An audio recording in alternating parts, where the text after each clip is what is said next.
Hey again, grasshoppers. Here we are talking about decolonization in Africa. It is a continuation of what we began with South Africa last time I saw you. Um, Before I get into this lesson, I would like to get some housekeeping out of the way. Okay, so the year is coming to a close. Um, and if you look on this module, I said that I would like to collect your final journals on the 15th of May. That's a couple of days from now. So I'm giving you this lesson, and then I'm going to give you one final one on the 14th or 15th, depending what day you have me on, for the Middle East. And then that last module will contain a last journal prompt that's going to ask you to compare these different regions of the world as they decolonized. Okay, so I would like you to respond to that and then submit your journal to me on a Google document, and that Google document will be like your final. All right, I'll list on my next module all the journal entries that should be there, and then you will submit it to me. And I really need you guys to try and do it on the 15th because I've got to grade all your stuff and all the junior stuff that has to be submitted to me on the 17th. So I want to make sure I stagger it and get everybody done. Okay, and then your final grade will be based on that. I'll probably do some kind of an end of the year Zoom on like one of those final couple of days just to say goodbye to y'all and see you next year type of thing. But let's get back to what we're studying, which is decolonization of Africa. So I've got to share a couple of different screens with you. It'll be beginning with this one. To remind you that on the left, you see a map of Africa that's got that's like modern Africa today, okay? So all the countries, if you will, that exist on the continent of Africa today. And you can see that there are 54 of them with their so-called national identities. But the thing we got to ask ourselves is, who drew those boundaries? And if you go all the way back to first semester, towards the end of first semester, and we did that activity in class, the Scramble for Africa activity, where we all divided up into different European powers who went in and just sliced up Africa for the resources. You remember that those boundaries were drawn by white people. And so this map on the right shows you the superimposed boundaries. So on this map on the right, you see the red lines delineating the modern nation states of Africa today, but those black lines showing you the true ethnic identities and what Africa should look like if it was still broken down by ethnic and tribal ethnicities as they actually exist. So needless to say, this is going to result in a lot of different problems. Different warring groups vying for power, especially after the whites leave, because after white colonial powers leave Africa, okay, which happens in a sporadic fashion after World War II, then what you have is these different territories are now a free-for-all because the white power structure that had held it all together under the iron fist of England or France or Germany or wherever, now that that's gone, you're going to see a lot of like inter-ethnic and tribal violence that is not dissimilar to what happened in India. And so you guys see what I'm talking about. Interesting connection here is South Africa down here, and you can see that there are various groups there, but that was the value of Nelson Mandela. I ended your last lesson with Nelson Mandela and his truth and reconciliation, keeping the whites and blacks together, but also keeping the black population together.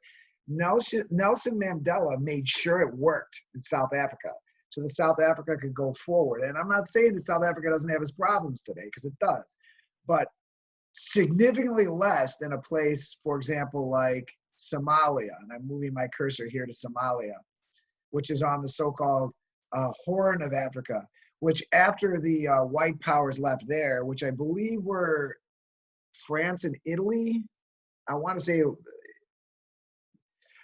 they left, and what you have instead is a country that degenerated into tribal and ethnic violence, and and eventually also religious violence, as Islamic fundamentalism became a thing in Somalia. So Somalia today is a disaster. It's a failed state, is the term that they use to describe a country that just kind of fell apart, with no real economy, no real government, and is just a war between like tribal groups. Okay, that's Somalia. That's where that has happened. Congo, here in the middle, that has happened. In Sudan, kind of in the middle, it has also happened, middle north of the continent.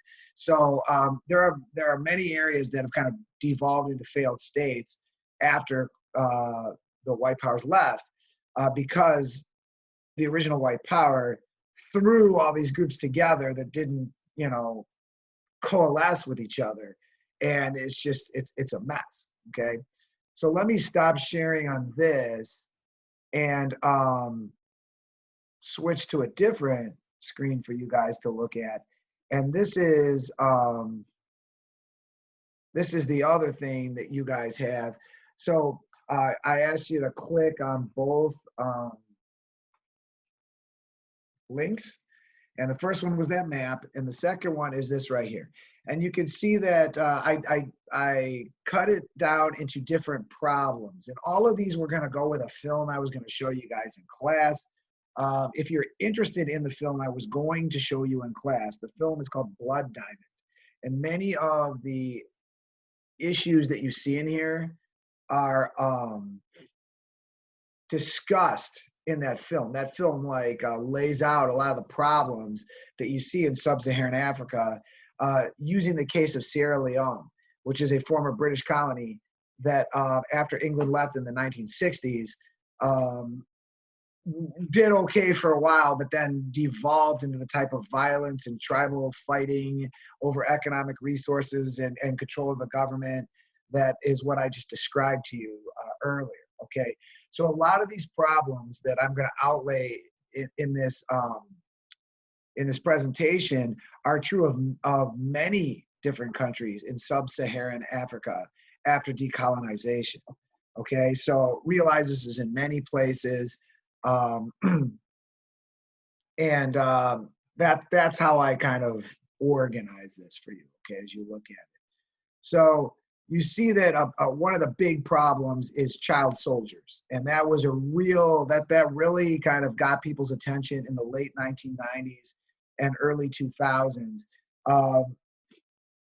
Many of you may have remember vaguely when you were kids in grade school that Coney's army, there was this big move in classrooms across the country to raise money to rescue children.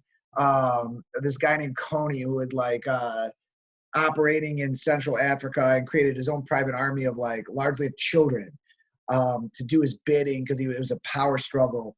That's what I'm talking about.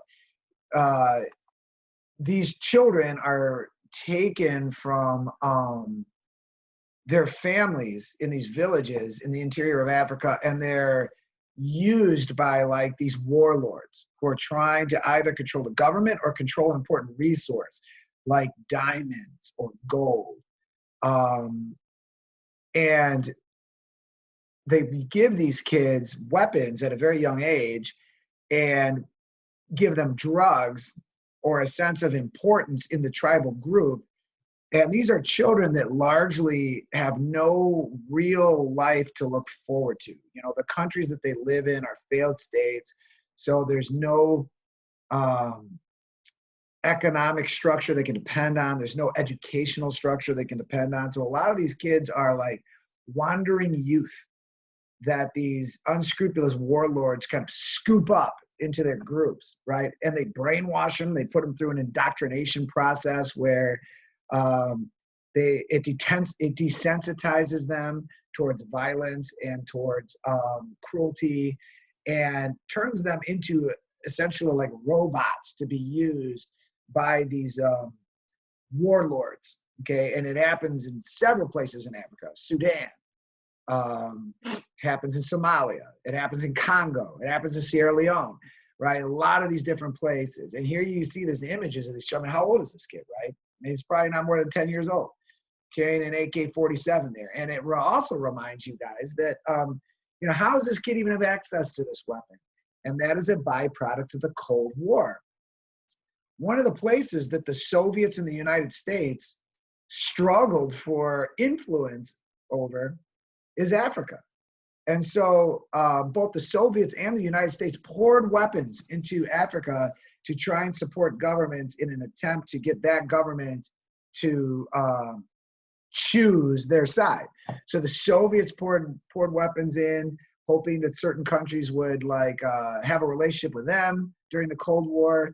And the United States did the same, so that by 1991, when the Cold War ends with the collapse of the Soviet Union, all these weapons are still in circulation. They don't just like rust away, you know. And both sides, the US and Soviets, did a miserable job in trying to like track down these weapons. Because by this time, by the time you get to the late 1990s and early 2000s, these weapons have been bought and sold several times on the arms market worldwide. And so now they end up in the hands of a 10-year-old who's going to be shooting other 10-year-olds or women and old men in villages and stuff like that as part of these marauding armies in Africa. And it's a real problem. And you see that this is a UNICEF photo, which is an organization that tries to help out in countries like this. A lot of these are similar photos taken by either the Associated Press or organizations like UNICEF. So here you go again. And if we were in class, I'd have you pair up and talk with each other. Like, how do you know from this image that this is a very young boy? And look at it on his back. I mean, here he's got a submachine gun and a teddy bear, okay? So everything you need to know in one picture, right? And this photograph here, which illustrates these kids, you know, they're playing and having a good time, but they're doing it on a gallows where you see rival members of a tribe or civilians have been strung up and hanged for resisting, okay? Because these warlords will go into these villages by force and they'll hang a couple of children to kind of demonstrate the futility of resistance. Give us your kids or they're gonna die anyway. And so these kids are turned over, and again, notice how these children playing on the gallows is evidence of indoctrination, right? These are children that have been desensitized to violence, that they can play on the very thing that, you know, victims have been hanged on, right? Just this real desensitivity, right? And I told you guys, like, you know, I come to this analysis here where to make 3 observations. And, you know, this is really something that I constructed for a substitute teacher, like, so you guys have to respond to it and I can grade it later.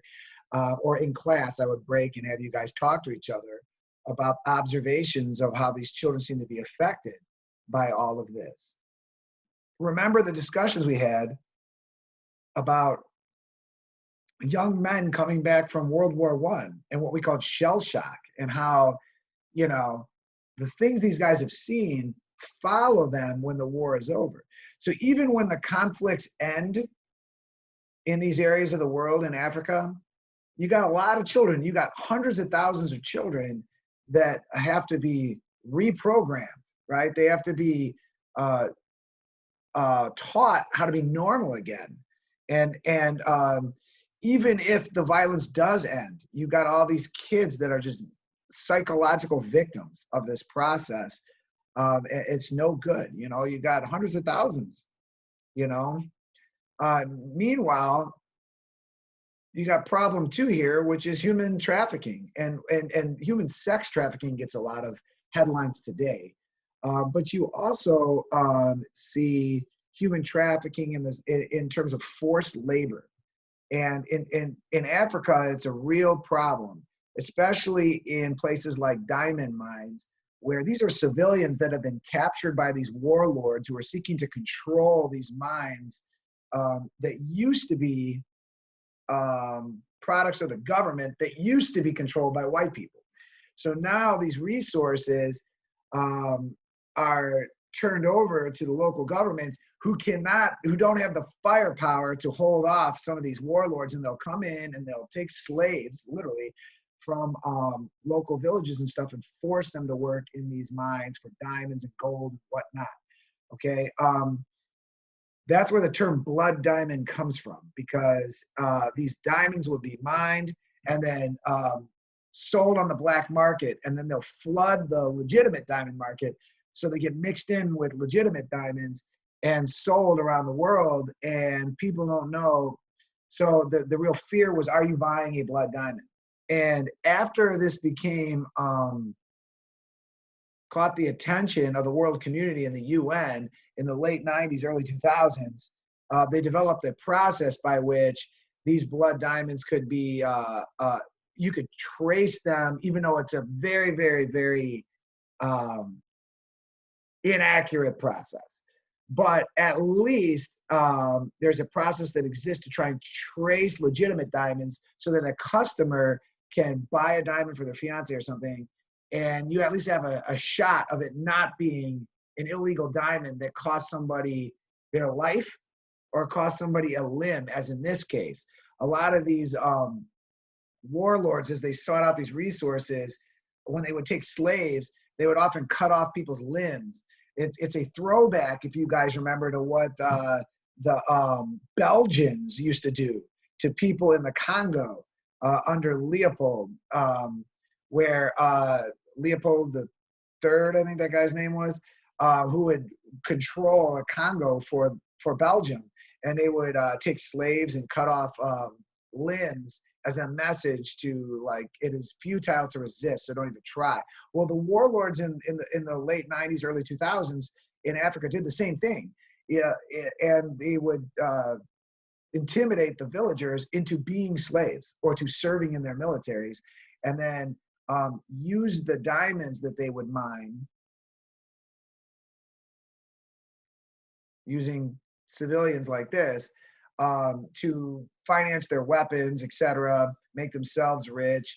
And so this became a real big problem. These blood diamonds became to, like, world attention, like I said, in early 2000s. And so a process was put into place called the Kimberley process to try to determine what diamonds were legal, what ones were not. Again, if you're really interested in this subject, watch the film Blood Diamond. I mean, it is rated R. I had it on my rated R list, okay, because of some of the violence and language in it. But it does a fairly nice job of laying out to you, like, what kind of a problem these kind of diamonds presented on the world market. I mean, you're literally buying a diamond that either cost somebody their life or their limb, or was mined by somebody who was being used as a slave. And so that is something that, Sierra Leone, which is what the film is about, is a case study in what it took to try and end this kind of illegal trafficking. But we know that, it still happens. It's impossible to get everybody in Africa that's doing this sort of thing, even though there are attempts to do it. So human trafficking is a real problem as a result of decolonization in Africa as well. Then the third problem I have listed in here for you is HIV and the AIDS outbreak. And, in the current coronavirus pandemic, we forget about other viruses that have been around for decades. I mean, AIDS has been around. HIV, the virus that causes AIDS, has been around since the 1980s. It's been identified since the 1980s, really. So that means it's been around for 30 to 40 years. And there's no vaccine for it. I mean, now we have treatments for it that can keep people alive. But it's a real problem in Sub-Saharan Africa. And you might ask, why is that? Well, let's take a look. First of all, Sub-Saharan Africa, as a reminder to you guys, is, this is the Sahara Desert. If you're looking at what I'm showing you here on the map, it's the northern part, right, of Africa. And not many people live there. So, you know, all these issues we've been talking about are not as big of a deal because it's less populated. Um, and obviously, in the middle of a desert, you're not going to have HIV spread, okay, because you don't have human contact as much. And in some of these countries up here in white, where or even this lighter yellow, where it doesn't seem to be much of a problem, remember that a lot of those are Muslim countries also, where there's a strict moral code against premarital sex and things like that, where you know, HIV is going to be spread less. For the, you know, those of you that don't know, HIV is spread largely through, well, really, it is spread through bodily fluids like blood and semen. Okay, so it's sexually transmitted, and it is also spread through things like blood transfusions. Okay, so the places where HIV is going to be the most prevalent is going to be places in the world where medical facilities are the worst, right? Where screening blood for before it's used for transfusion is not as well of a defined process, or the technology is not there to do it as well, or where condoms are not as available, as well as other birth control methods. So places where the healthcare system is the worst is where HIV is going to be the most prevalent. Not to mention, when they eventually came out with treatments for HIV in like the late 90s and such, even in the 1990s to today, the treatments have been improving, keeping people alive. But if you don't have a healthcare system that can provide that, then you're in trouble. And the poorer parts of Africa tend to be the sub-Saharan parts of Africa here, with the exception of South Africa, which is very modernized. But again, there are also like cultural boundaries against things like birth control, all right? And there are also, you know, religious boundaries against the use of birth control. And in places where you've got these cultural religious boundaries where people don't practice birth control and stuff like that, they're going to spread the disease. And where you don't have the medical infrastructure to handle providing condoms or antiviral medication or whatnot, you're going to have the spread of the disease. And the more unsanitary it is, the more you're going to have the spread of the disease. And so that's a problem. And then when you throw in the fact that a lot of these areas of Africa are warring with each other, okay, and unfortunately, sexual violence is part of the wars that take place, then you're going to have spread of the disease. So that is why Africa is kind of a hotspot for HIV. And that has been something they've been dealing long before. They've been dealing with HIV. They have had to deal with long before Ebola, long before SARS or MERS or these other coronaviruses. You know, it's been HIV. You know, and you can really see the numbers here. To kind of drive that point home even further, here you got a chart of people living with HIV, and this is a chart from 2004. But it won't be that much different now.